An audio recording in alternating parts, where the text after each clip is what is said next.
I sold my Quattro to a friend of mine who actually planned to use a generator. More on that in a bit.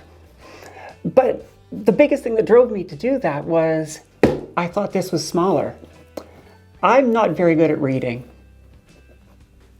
So this is the Victron Multiplus-II. See if I can remember this without looking.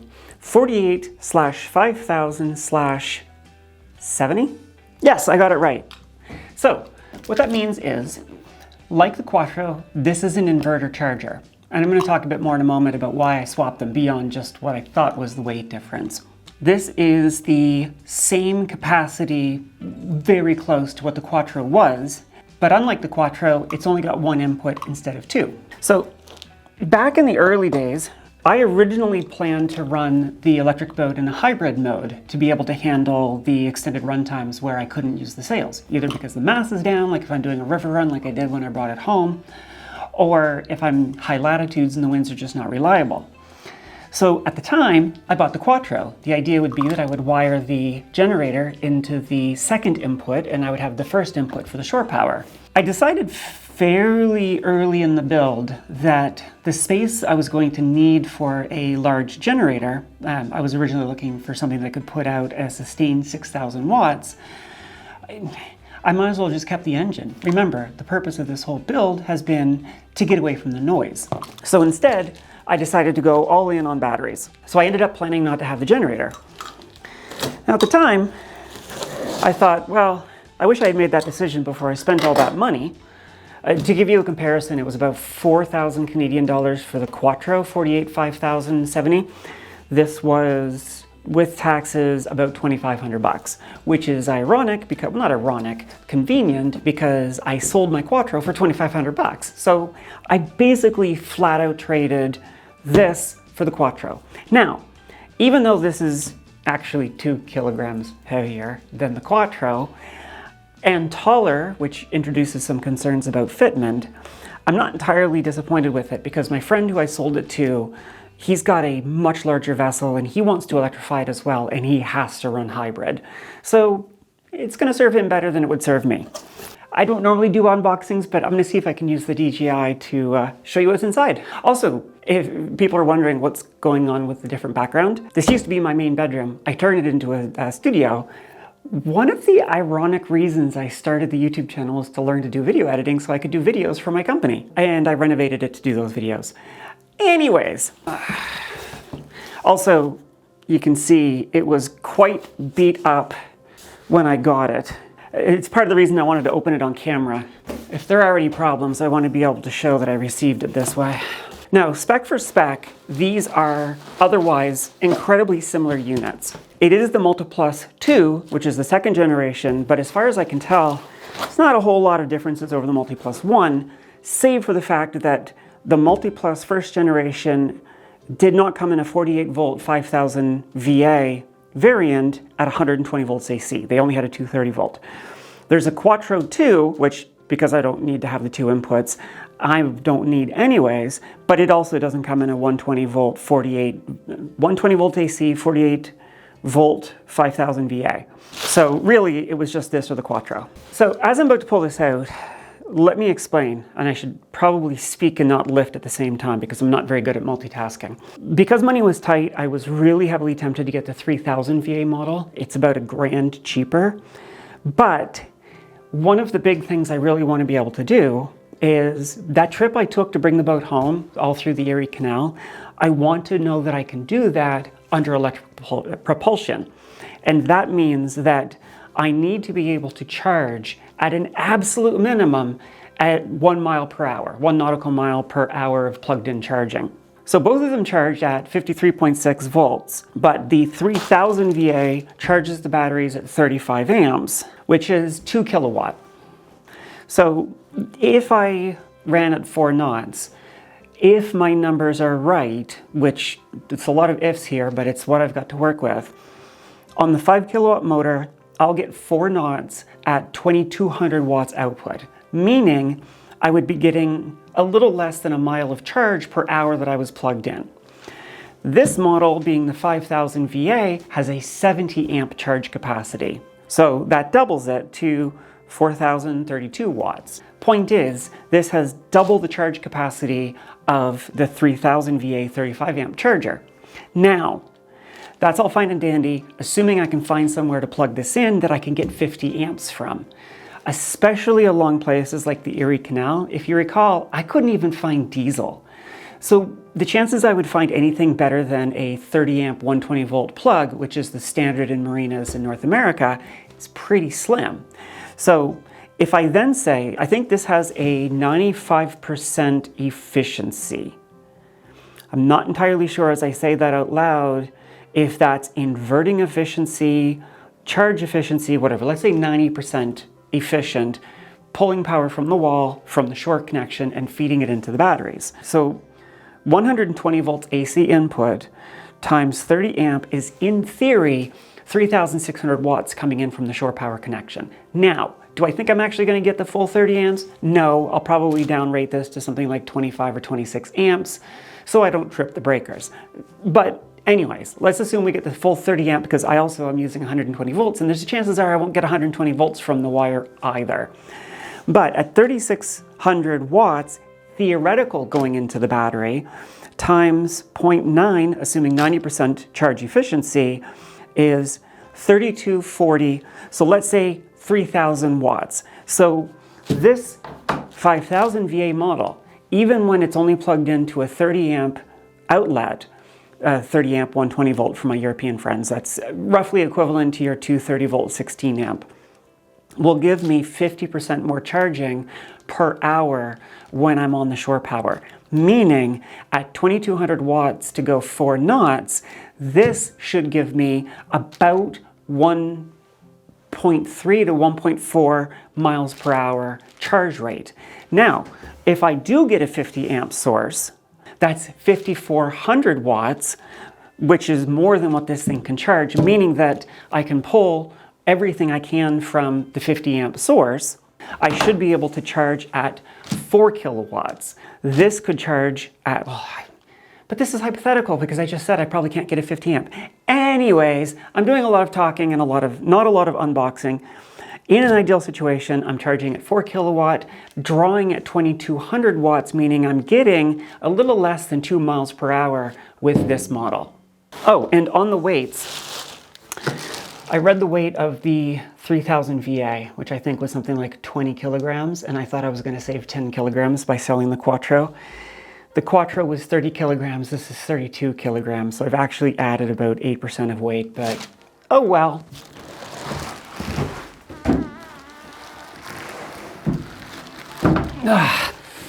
Good Lord, that's heavy. Okay, so the padding is beat to hell, but it did its job. I also have to assume that all of the connections I've made for the Quattro are going to work on this. Okay, so I've got the hanger, I've got the temperature sensor, I've got the screws, and I got a few other things. Okay, right. I wanted to compare the difference between this with the Quattro, and I did this by taking notes and putting them in the Discord so that I would have them for this video. Okay, if it looks like I'm reading my notes, it's 'cause I am. So both of these are 95% efficient. Again, I need to figure out, I mean, that's obviously peak efficiency. If I'm drawing 10 watts and I have this thing running, I'm probably less than 95% efficient. But anyways, these are both 4,000 watt continuous output at 25 Celsius, 3,700 watts continuous output at 40 degrees Celsius, and 3 kilowatt continuous at 60 Celsius. So even if the lazarette warms up, it'll be more than enough to drive my galley. Again, for those who are new, I'm going with electric galley. They both take between 90 and 140 volts, 45 to 65 hertz. So if I do go to, is there a country out there that does 120 volt or 100 volt 50 hertz? Maybe parts of Japan?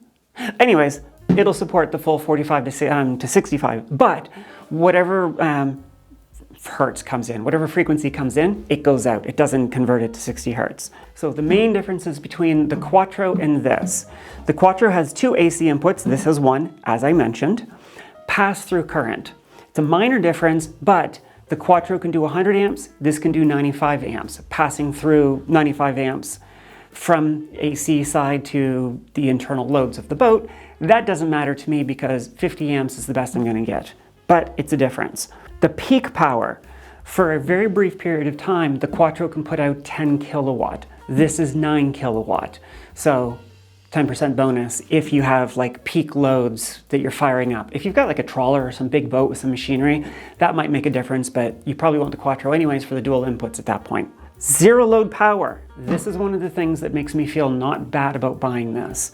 When the Quattro has no loads on it, there's 3 modes it can be in. Either like on, AES, which I'm forgetting right now what it stands for, and search mode, where basically it turns off and every so many seconds it comes on enough to see if anything starts to draw power, and if not, it goes back to sleep. On by itself, the Quattro draws 35 watts, this draws 24 watts, so it's 11 watts lower.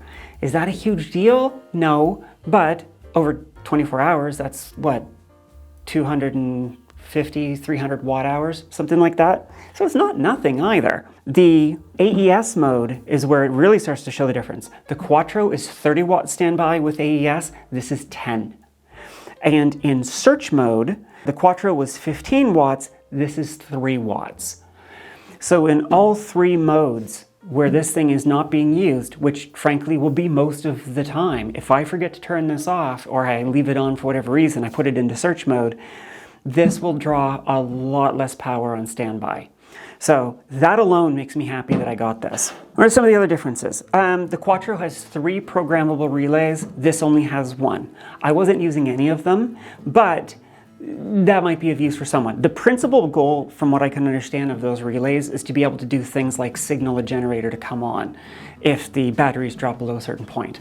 I'm not going to have a generator, or if I do, it will be a DC direct, a 48 volt alternator going straight into the battery bank. And if I do that, having this wired up to it might be nice, but it wasn't generally a concern. But do note the Quattro has 3, this only has 1. The Quattro has slightly wider temperature range. It'll go minus 40 Celsius to 65 Celsius. This is minus 40 Celsius to 60 Celsius. So it cuts out 5 degrees sooner than the Quattro would have. Not a big deal in my mind, but good for you guys to know. Now, dimensions. Editing Maddie will put this in Imperial on the screen. The Quattro was 444 millimeters. These are high, wide depth. So 444 millimeters high, so tall, this thing, versus 676 here. Wide is 328 versus 330, so this is just slightly wider. And thickness, the Quattro is a lot thicker at 240 thick versus this, which is 164 millimeters thick. Well, not a lot. Yeah, 164 versus 240. Yes, that's a big difference. And as I mentioned, this is 32 kg versus the 30 kg. On-off charger only. There's a switch. Oh! Oh, yes. Okay, so for a second I thought there was no switch, but of course there was a switch. The Quattro switch was up there. Can you see that? I don't really have good lighting, but that's where the rocker switch is, down here instead of here. Does that matter? Does that make a difference? I suppose if you're climbing in and around the lazarette, the face could be bumped easier than the arse could. Maybe that's a reason to go with this? I don't know. Okay, I need to get these covers off. This is interesting. There's some sort of dust on the side, and there's some rub marks that are not mine. That's slightly concerning.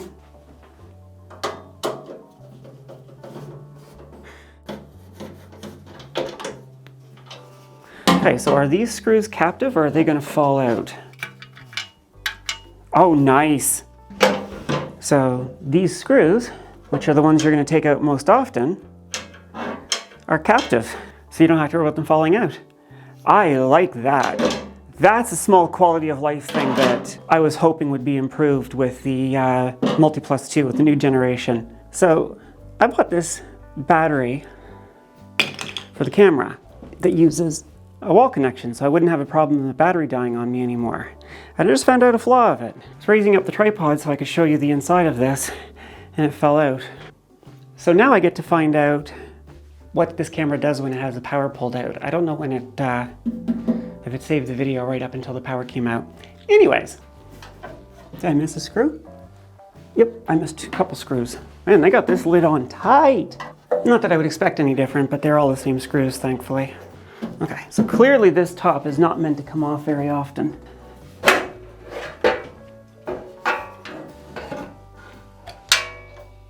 Okay, well, that solves that problem. Okay, so there is an active fan blowing on the coil. That's good, which means it's drawing the air in primarily from here.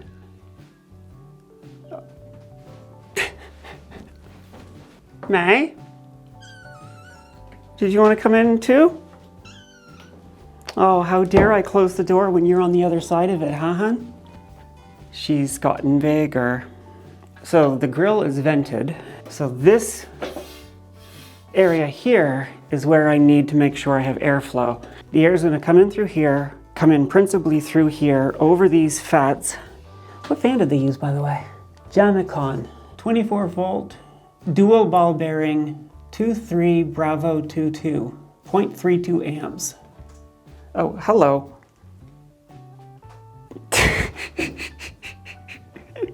So that's a good quality fan. That's a really good quality fan.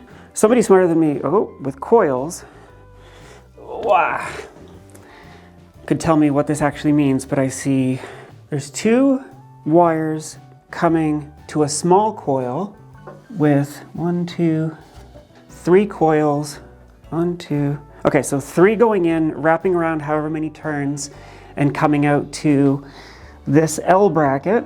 And this L bracket goes into the bigger winding, which I have no clue how many windings that is, but obviously that's where the temperature sensor is. I don't like how much tension this is. I can see it kind of pulling on this. But anyways, to 4 lines coming in. Well, that's weird. Why is there... This is a transformer, right? So are these taps to pick up different voltages? White, red, black, and gray. Black and gray go down here. Red and white go down here. Huh. I think that's just for different voltages to power the board. You can see that's where the batteries come in. So I can't see what's under here. Well, I can see a bunch of FETs along there. Oh, it's just FETs galore. See all the FETs in there? Can't really get you in there very well. Under the shield, I can see a bunch of capacitors. This is where the positive terminal connects. So that's going to be the programmable relay, I bet you. These, I'm assuming, are big relays. 100 amp, 830 volt AC, 100 amp, 830 volt, 24 volt DC. Hello again. And the other one, I'm assuming it's the same? Hotel, Foxtrot, Charlie, yeah, same one. So you've got 2 of the same relays. I don't know what this is, but I'm going to assume that's a relay as well. Coil, relay. I really don't know my electrics very well yet. Still learning. Obviously a big coil. Oh, is that a transformer? You see it's got a divider in it? Oh, there's the coil. The coil is Lima Quebec -24/11-00097. And there's the QR code if anybody wants to scan it. I'm assuming that's not a serial number. Oh, here we go. Hey, May. Yeah. This is going to keep us warm. Or cool, or whatever we need to use it for. It's a Liquin. May. Come here, hon. You're adorable, but you really shouldn't be in that. Customer reference number, obviously irrelevant. Model number, Tango Charlie -00945 space revision A.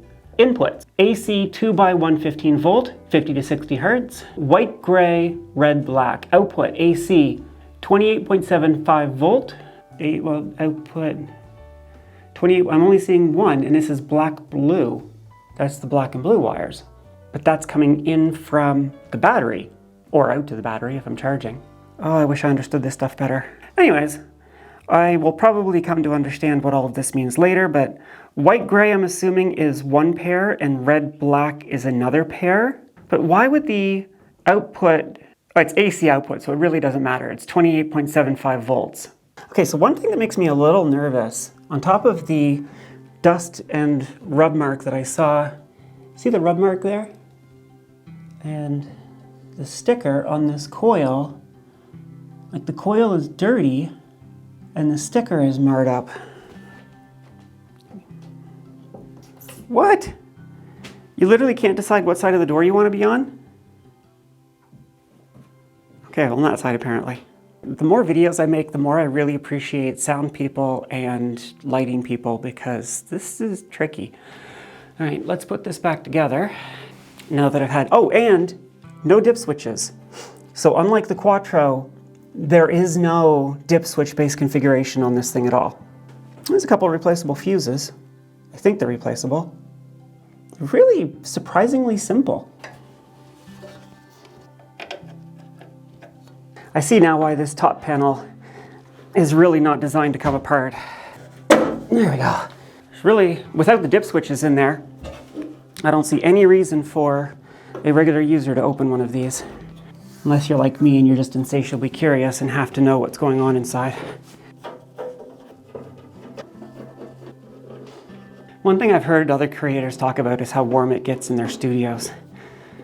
And I'm like, oh, never really noticed that myself, but that's because I'm usually recording in the office, which is not a closed room, so there's lots of place for the heat to dissipate. The door's not even closed tight, and wow, it's warming up in here. Okay, so I guess that's kind of like part one, pulling this apart, taking a gander at the insides, and talking about why I got this one and why I sold the Quattro.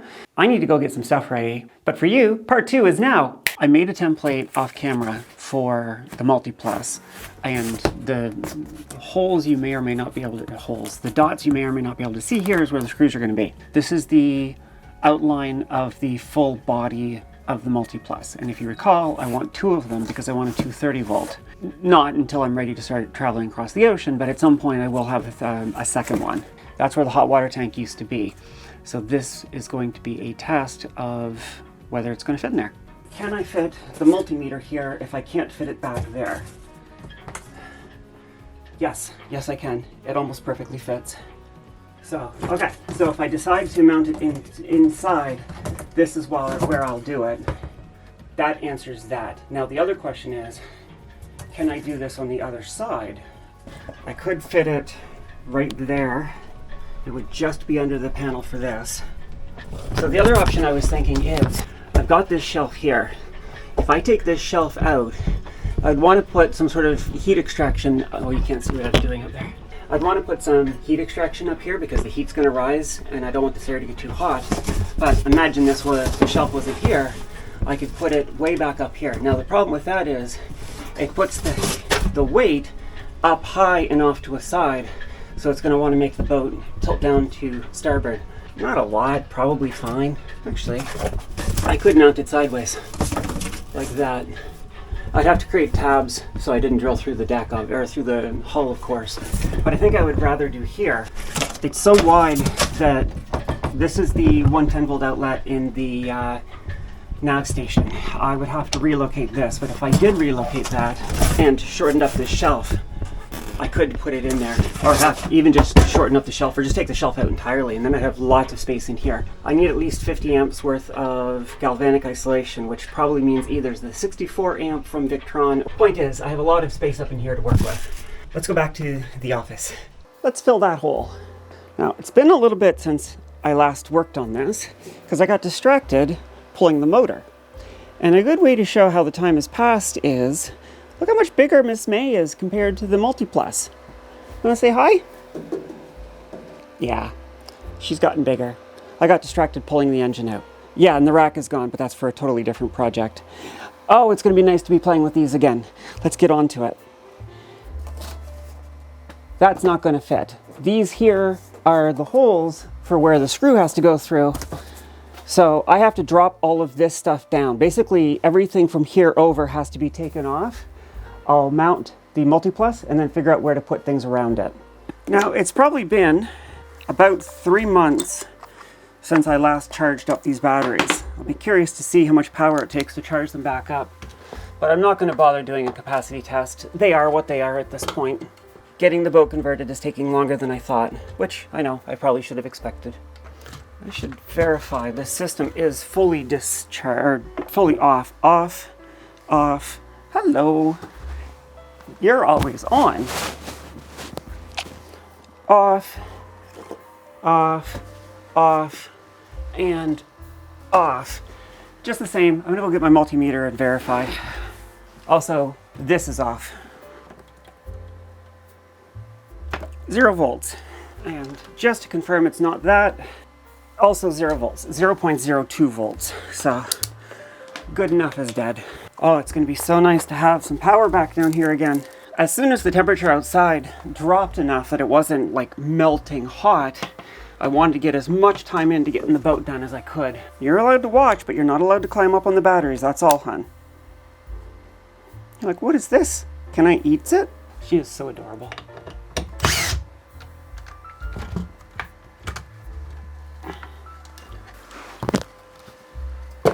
When May first got here, when she was still really, really small, I was scared about all the crap that was down here, so she wasn't allowed downstairs at all.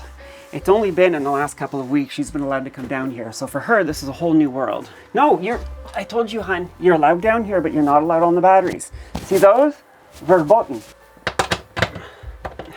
As nice as it is to have the engine out, I'm really happy to be back to electrics. What are you doing? That is not a toy. That is a VE bus cable. That is not a toy, May. These are wires.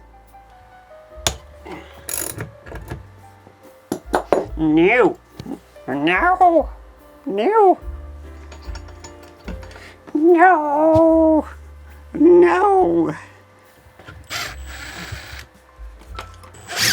I am not left-handed.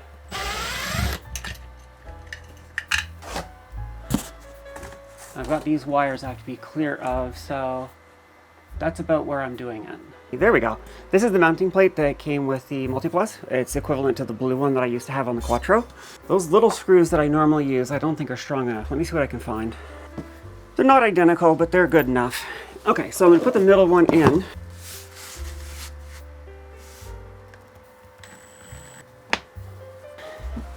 No, hon, no battery. No, you're not allowed on the batteries.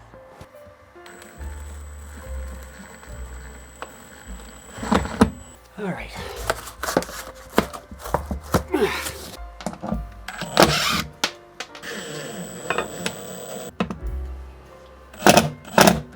Honestly, that feels like those two alone would hold it. Where's my third screw? Okay. The biggest trick now is hanging the Multiplus off this without dropping it on that. This makes me nervous. The Quattro has handles on the side that helped a lot. I wonder if I have a board I can put over this. I really wish there was some handles on this. Come on, Victron, you guys can do better than this. Just double and triple checking there's no metal on the underside. Okay.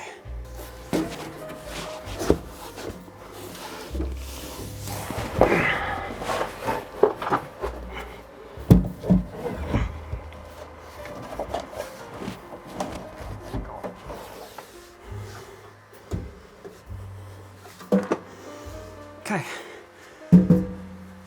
it's mounted. What I don't see is anything to screw the bottom in to lock it into place. There must be behind this black panel. I don't remember from when we last had it opened. And I believe these were captive nuts, which I do like. Yes, there are, I can put a screw into this. Okay. That's one thing I don't like, is that there's a switch under here and the wire going to the switch is perfectly in line with the screw that I'm using to lock this into place. Zoom with the black isn't really happy, but you can see, there we go. That's in like this. So if you're power driving this in, I can see a chance of the wires here getting pinched. Not a big chance, but a chance nonetheless. My assistant. It's been too long since this wall was complete. I don't want to actually cut these grommets yet because this is flexible and it's a grommet. I want to have, when I cut this, as best as possible, touching this to create a bit of a seal. I'm worried that this here being wider than the body of the wire, if I cut this just enough to grab this, I might not be able to shove this through, but maybe I can. Let's go get a knife and find out. Okay, so can I do this without cutting my hand? Oh, it's actually grooved, seemingly to make it easier to cut. There you go. So I got a nice hole in it. Now the question is, can I push the wire through it? Oh yeah, I could squeeze it through, no problem. They're clearly expecting bigger wire because the smallest hole is fairly loose, but oh well. Okay, same size as the Quattro. The ring terminals for the Multiplus are the same size for the Quattro, so that's good.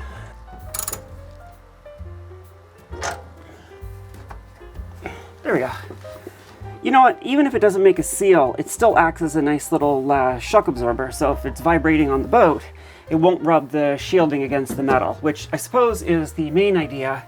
And I also just realized there's two smaller ones at the front that probably would have been a better fit. Oh well. There's also these really, really, really big ones. Oh! This is completely dead, so I can put this wire on and I don't have to worry about it flopping in the breeze. You know, it's funny to me, after over 3 years of making these videos and working on this project, still have people messaging saying that they can't believe I'm getting rid of the diesel. Context, the video for the engine coming out was released earlier today, so a lot of comments coming in on that video. Which, by the way, thank you. I always appreciate the videos, or the messages. But, yeah, some people are cross that I'm going electric still. Which, I mean, that's fine. I certainly don't think it's right for everybody. But, it's right for me. And if it's not, well, like I've said many times before, my project becomes a cautionary tale that people can point to and say, look, see, she was stupid and look what happened to her. Don't be like her. Which I'd be sad if that happened, but you know, wouldn't be the end of the world. Okay. Do I want to do the AC side yet? Where am I going to do the AC side? Okay, I have lots of wire on the AC side. I'll come back to that later. For now, I just want to get the batteries charging, period.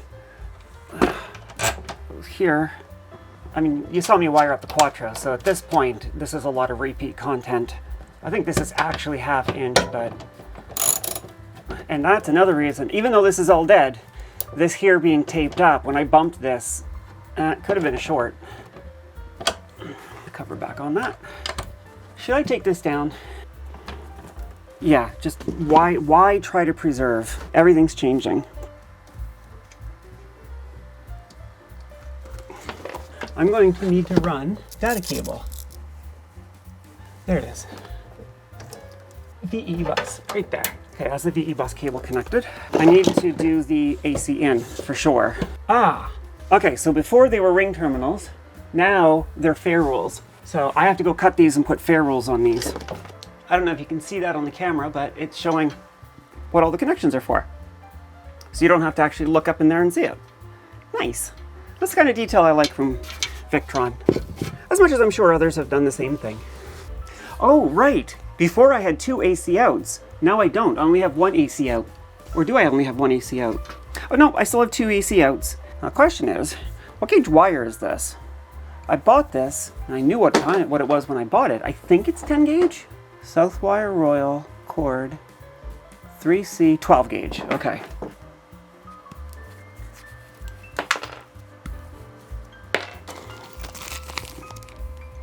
$10.12.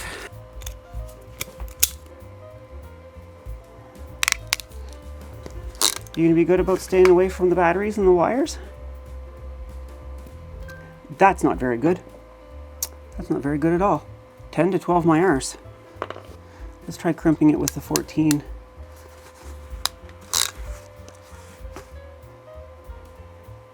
Okay. That survives the pull test better.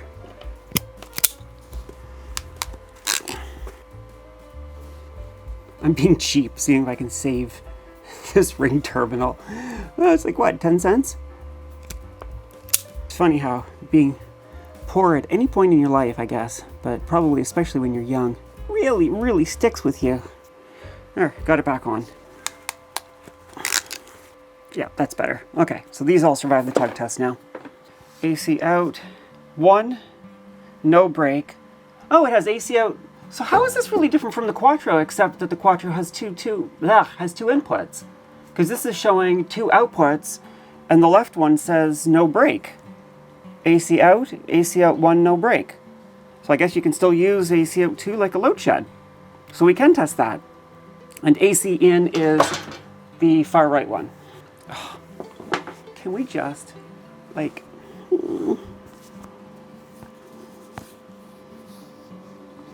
I cannot tell you how many times I've sat there when I should be working or making dinner or going to the bathroom, and I can't because she decides to curl up on me, and it's so adorable. So now I'm going to sit here. I'll edit it out for you, but for me it might be a little bit before I plug this in. Yeah, I'm talking about you and how adorable you are. Except you're a black kitty on black pants, so I don't know how well the people in YouTube can see you. Say hi. Half my photo album is just cat pictures.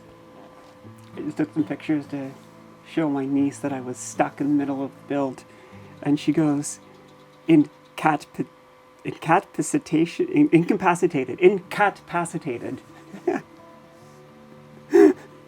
Neil, if you're watching this, that was great. I'm incapacitated. Now, can I get to that without bothering the little princess here? Yes, I can. Okay. So I want black on the outside. There we go. Middle is earth. I just noticed there's a message or a warning in here that says, warning, this device is not protected against reverse polarity. Is that on the DC side, the AC side, or both? Do a continuity test.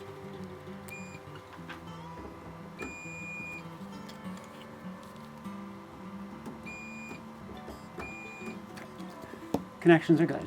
And cut. So after the camera ran out of recording time, all I did was trimmed off the old ring terminals and stripped them back. Now, what I couldn't figure out, because the cat was sitting on me, as I tightened this up, it wasn't grabbing. Okay, I tightened this up tight and this kept falling out. Okay, it's getting right tight, but it's not grabbing on the wires. What am I doing wrong? One of the reasons I toned it out earlier, and I'll tone these ones out as well, is I need to make sure that when I tighten this down, I didn't tighten down onto the insulation of the wire. Oh, whoops. I put the neutral into the same jack as the ground. Good thing there was no power. And I've back to the same problem where it's not grabbing. Now the ground's in by itself. Oh, there's a U shape. The wire goes in, and when you tighten it, it pulls back on it. I was putting it, oh, okay. I think I had the same problem when I was using the fuses back in the day. Okay.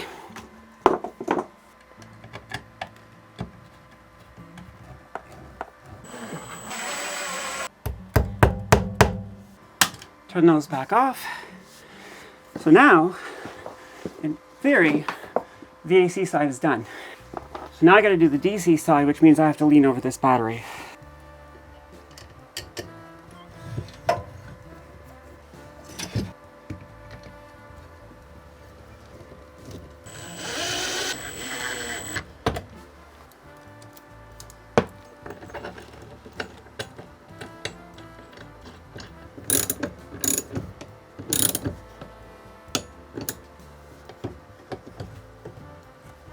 Where can I put the Cerbo GX? Damn, my board is full. I suppose I could put it here and it would just be dangling off, but that makes me unhappy. I don't like that idea. I mean, I know here I've got a stud because I've marked it as such, so I could do... I can't really drop that switch down because then it would be blocking that. I suppose if I took that and dropped it down to here, if I put it between here and hung it down, because that's just free hanging anyway.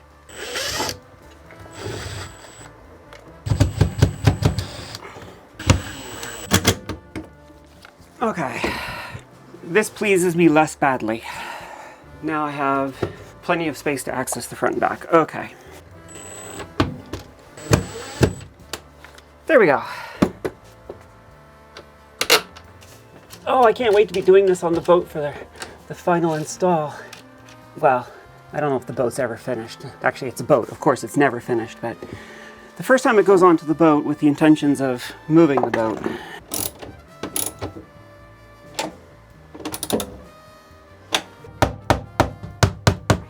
All right. That keeps those 5-volt leads away from the ground bus. Good, good. Yeah, I'm definitely not turning this stuff on tonight. I am going to get a good night's sleep, and I'll do it in the morning before heading down to the boat. Kitty, you're made of daggers. Oh, flip. That hurt. I mean, it's adorable, but that hurt. when your supervisor wants a good look.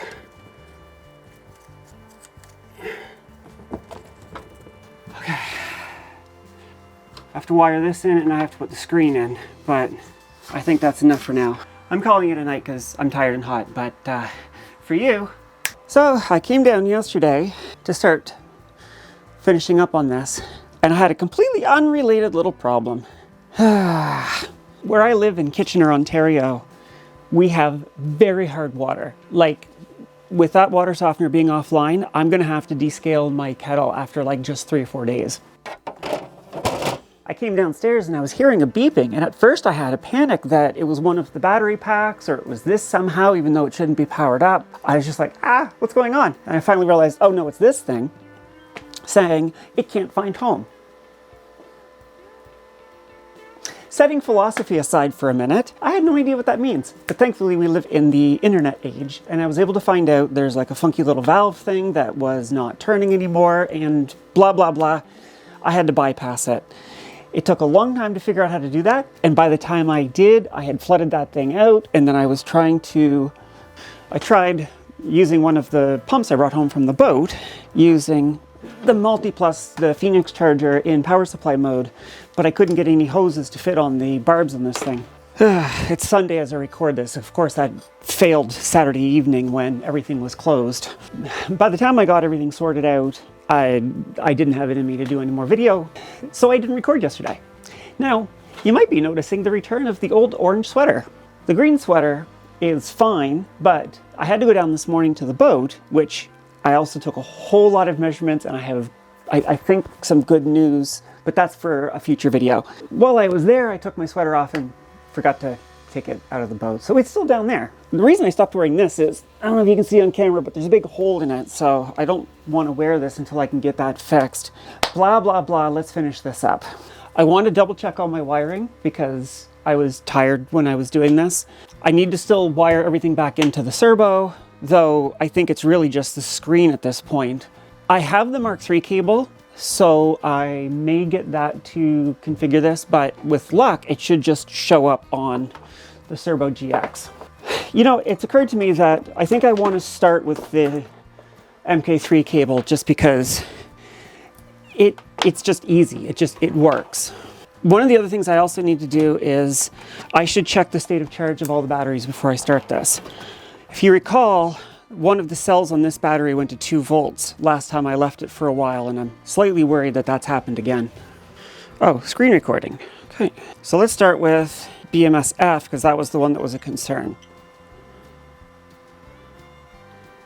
All 3.3 volts. Stated charge is 88%. I don't know if I necessarily believe that, but yeah, that's fine. All right, so we just checked this one. Now I just logged into this one. It thinks there is also 88% state of charge. All the cells look good. Hello. Also 88%, also all 3.2 volts. Everything looks fine. I am going to consider these fine. So, negative to negative, positive to positive. The CAN bus cable's in. CAN bus, the VE bus. And then if you look at here, I'm going to take a screenshot of this and overlay it while I check this. AC in is the leftmost, and it is live, earth, neutral. Live, earth, neutral for line out 2, AC out 2, and this is the switched one. And AC out 1 is live, neutral, or sorry, live, ground, neutral. So, as far as I can tell, this is fine. Under here, put that into the off position. Everything should be good. So I think what I'm going to do is turn on this one battery, use the pre-charge resistor, that when I press the pre-charge resistor, I'll verify that this goes to 48 volts, and then I will turn that on, and that should be enough to wake this thing up, and we will verify that we can see it using the MK3 cable. The screen is still recording, but that's just so I don't have to keep resyncing it in post. 0 volts. 0 volts. Okay, let's turn that on. Now I should have 53 volts. 53 volts. This is still 0 volts. Okay, so with that still at 50 volts, or at 0 volts. Let's do the pre-charge resistor. 1, 2, 3, 4. Actually, I can see it's up to 48 volts, 49 volts. Okay, it's holding. That's on. The Cerbo GX just came alive. Let's plug this in. 2 is charger only. So it says retrieving. I think it's going to time out. I need to put this into charger only, which is the rocker switch back. This should be at 53 volts now. Yeah, it is. So why can't I see this? Oh, I wonder if charger only means that it has to be powered off the AC side. No, I don't want to plug this in because I don't want to start charging anything yet. Let me go to the inverter mode. Now it's waking up. There it is, the Multiplus-II. Okay, so first let's go in and configure this. Ah, that was the reason I didn't want to plug this in yet. It's going to try to pull 60 amps. AC input current, it's going to go to a 20 amp circuit, so I'm going to set this to 18 amps. AC1 input current is now limited, so I won't blow my breaker. Lithium batteries. This is not the only relevant setting for lithium ion. Yes, I know, thank you. Okay, so it's currently set to absorption at 57.6. I'm probably okay going all the way up to 3.65. That's 58.4 volts. I trust the JKBMS. I'm going to change that to 58.4. Absorption time. See, one thing that I like about the iCharger X8 is that it allows you to set the absorption based on draw current. So you can say charge until or absorb until the input current drops to some number of amps, which I believe is a ratio of the battery capacity, like 5% or something like that. I would like to be able to say, basically, set yourself up like a constant voltage charger, bench power supply, and run the absorption until the absorption current drops to X amps. Can't do that though. So that's fine for the charger. Let's go to the inverter. The charger was the key thing. DC input low shutdown. Okay, so I want the inverter to shut off when the average cell voltage is... Okay, so this is a conversation to have more when I'm on the boat. But if the batteries are starting to run low, because these are a shared propulsion bank / house bank, I want to make sure that the inverter shuts off. Do I though? If I shut the inverter off early, that leaves more capacity for propulsion. But I'm not that dumb. If I'm worried about range, I can go in and shut the inverter off myself. Do I want the inverter just shutting off? I'm going to need to think about that. For now though, let's get back to configuring. I'm just going to leave all of these as fine. Do I want to start connecting the other batteries? I want to watch the current coming in or out of the batteries as I bring each one of them online. So it's losing 0.4 amp just to drive this. So once I connect this, it's either going to have more lower amps because it's going to start throwing charge into this, or this is going to go into a positive amps because this is going to start to dump into here. 0.2, so some current just started dumping into here. But so far that's pretty minor. 0.4, let's do this one. 0.4, turn that on, still 0.4, 0.4. So I don't have a lot of current passing between the cells. The reason I can say that, even though I'm only looking at this, is that if any of the batteries had been been particularly out from voltage-wise from any of the others, I would have seen it as I brought each one online. Even though I was only monitoring battery F, if one of these batteries was significantly lower or significantly higher, when I connected it, I would have seen a sudden drop or a sudden rise in this one. Because I never did, I know that all of these are close to the same current, or the same voltage, which is exactly what I expect. Okay, so the next thing to do is to plug it in, which is the part that worries me the most. It is plugged into the 20 amp circuit.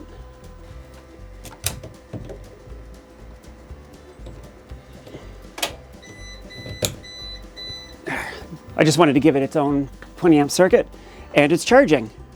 Bulk charge. Pulling 18 amps. Okay, so let's now reconnect the screen. Oh, it's been a long time since this thing was up. This is VE bus, so it should be the bottom one. And that should give me information soon about the inverter. Hello, can you wake back up?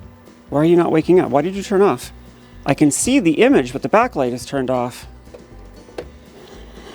Okay, there it is. I don't know why I had to unplug it. It's not picking up the touch. Now it sees, okay, so it thinks the battery's at 100%. It's not, but it thinks it is. The touch interface doesn't seem to be working on this, which worries me because they're expensive, but also I'm not too terribly concerned about because Victron has fantastic warranty. It's one of the reasons you buy Victron. I want to wipe the history on this so that I can see how much power is needed to charge these back up. Reset history. Now I want to turn it on. Voltage current, so 31 amps are going into it right now, 32 amps. At this point, it's largely done, at least done enough for this first video. Okay, so at this point, there's really not much more for me to do. This wasn't meant to be an extensive review of the Multiplus-II. I just wanted to get it set up and working. A little bit of a comparison about between it and the Quattro. So I'm the Digital Mermaid. If you like this kind of stuff, can you do the YouTube doobly-doo thingies? I would much appreciate it. The algorithm has not been favoring me lately. So the likes and whatnot and the comments, it actually really does help with the algo. So yeah, thank you. See you next time.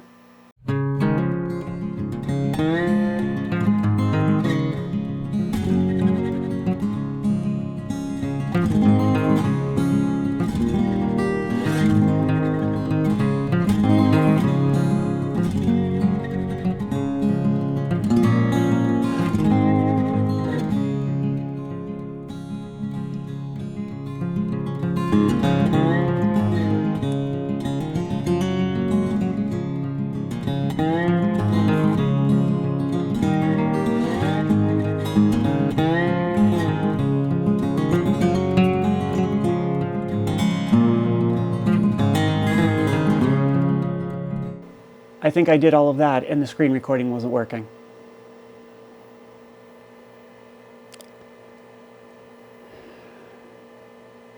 God, filming is hard.